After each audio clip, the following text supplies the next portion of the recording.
And good afternoon, good morning, depending on what time of the day it is for you right now, and welcome to Mike Ferry TV. It is the week of March 5th. Good news is 2 months down, 10 months to go. So if you have not got off to the kind of start you want, let's not get distraught, let's not get worried, get emotional. Let's pay attention to the fact that you have 10 great months in front of you. For those of you that got off to a fast start, don't get caught up in complacency, because complacency is where all of a sudden you're very satisfied. Some of you have had, and we know this because you reported to us, extraordinary good months in January and February. Congratulations. However, it doesn't stop now. It's a 12-month year, not a 2-month year. Over the course of the last probably, well, since the production retreat, which was now, 5-6 weeks ago in San Diego, I've probably had about 10 discussions with individuals like yourself about a topic that I was really kind of surprised was brought up. And the topic that I kept getting was handling objections. And I think the reason why handling objections has become such a big topic is that in the marketplace for most of North America, with the market being still very strong, now yes, interest rates are changing, edging up, it's a little bit more nervous for the buyer, the refis are down, of course. I mean, anytime there's a change in the market at all, there's a little concern, which is natural.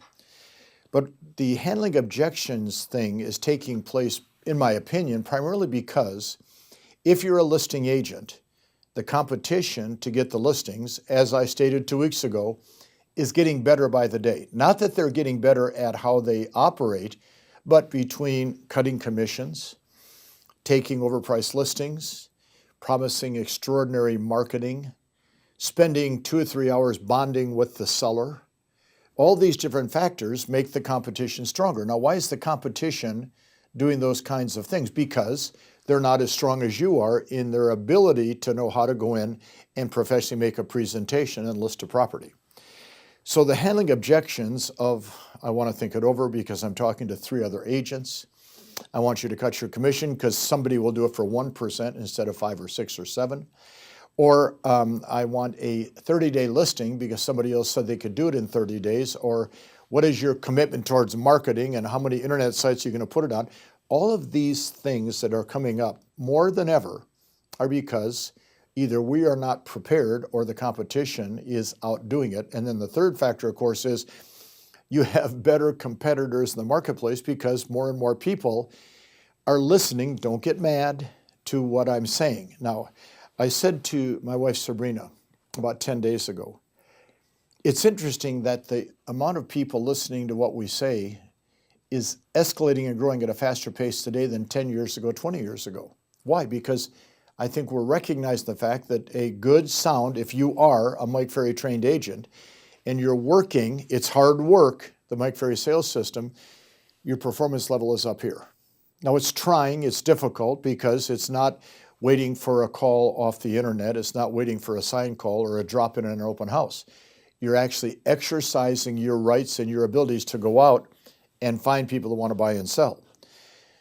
So the handling objections portion of this whole thing is probably more important because the market is forcing you to get better. So I wrote down 4 or 5 thoughts on handling objections I want to share with you today. Here's what I wrote down first. And if you're taking notes, which I advise, you'll write down, what are the common objections that I receive? Okay, what are they? And why am I receiving them? See, my belief is agents get into positive and negative sales ruts. A rut where you're producing 3 or 4 listings a month is a good rut to be in, but a rut where you're going on 10 presentations to get 2 listings is also a rut that you're in. And you're in the rut because you're getting objections on a regular basis. And I will say to you, and don't get mad, those objections are caused by you as a salesperson because we're manifesting something in our presentation, our style, that is causing them to object to what we do and what we say. They may not be impressed with your energy, your enthusiasm, your knowledge. It could be any one of 100 things, but those objections become common. What are the common objections you receive from buyers and sellers? And then try to identify why you receive them. And if you can identify why you receive them, you then, of course, can take corrective action, do something about it. The catch for handling objections is doing something about it instead of accepting the fact. So watch this example. You're going on a listing presentation at 4 o'clock. You've pre-qualified the seller, sent out the pre-listing package. You pull up in front of the house, and the house is a pigsty. All right, you create the problem before you get inside the house.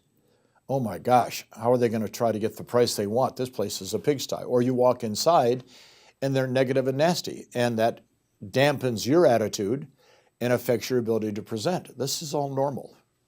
What are the common objections you receive, and why do you receive them? Then I wrote down second, am I handling them, or am I just bypassing and not doing anything about it? All right, if you're getting the objection, I want to think it over on a regular basis. What are you doing about it?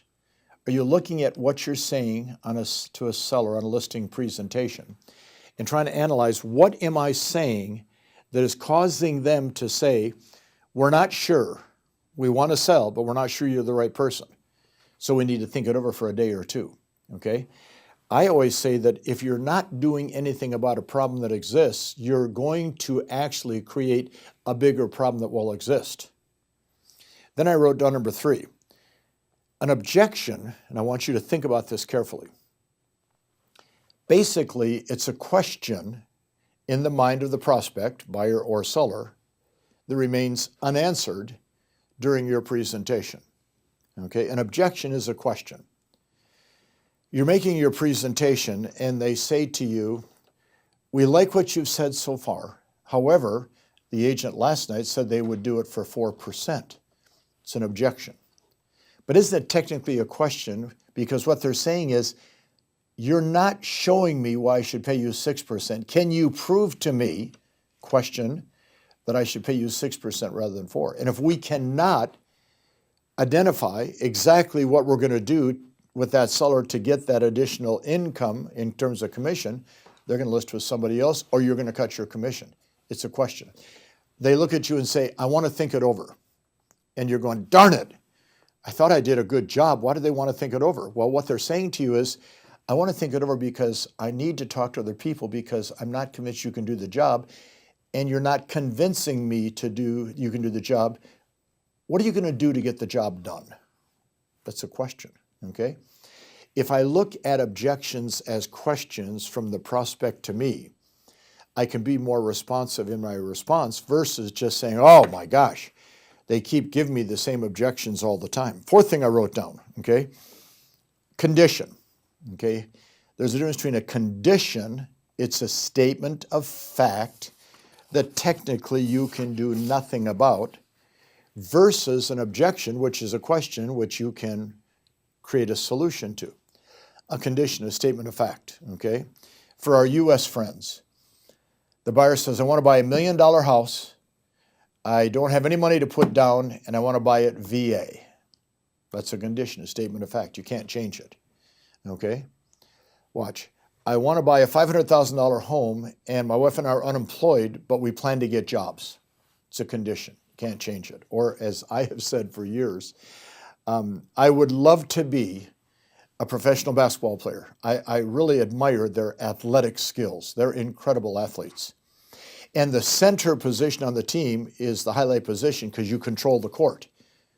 I'm a little bit control-oriented. I'd like to be a center on a professional basketball team. Conditions, height, age, and lack of experience. But outside of that, I'm pretty good. Can't handle that objection. I don't care who is going to train me. The condition says I'm not going to be a pro basketball player. Number 5, okay? I wrote down, when you get an objection, you have 3 choices. A, respond with many of the answers that you may have practiced and role-played. Because if you look at the Mike Ferry training and you go through any of our programs, there's always going to be in the back of the workbook scripts for handling objections, okay? So one way to deal with objections is to take one of the response patterns you've learned and use it. Second, ignore what the people say. A lot of the speakers, trainers, and I don't get this, they give you an objection, smile, nod your head, and keep on going. Now, I will tell you, we've had that happen to Sabrina and I, okay? Somebody's presenting, we give an objection, they ignore us, keep on going, we get up and leave. They're not going to make the sale. Okay, but you're being trained by many people to ignore when somebody gives you an objection. Or a third way, now listen carefully, is to strengthen your presentation to the degree that they want to list with you because you're the best option they've had so far. So now we say things like, watch, are you really as well scripted? Have you role played and practiced as much as you should? Probably not.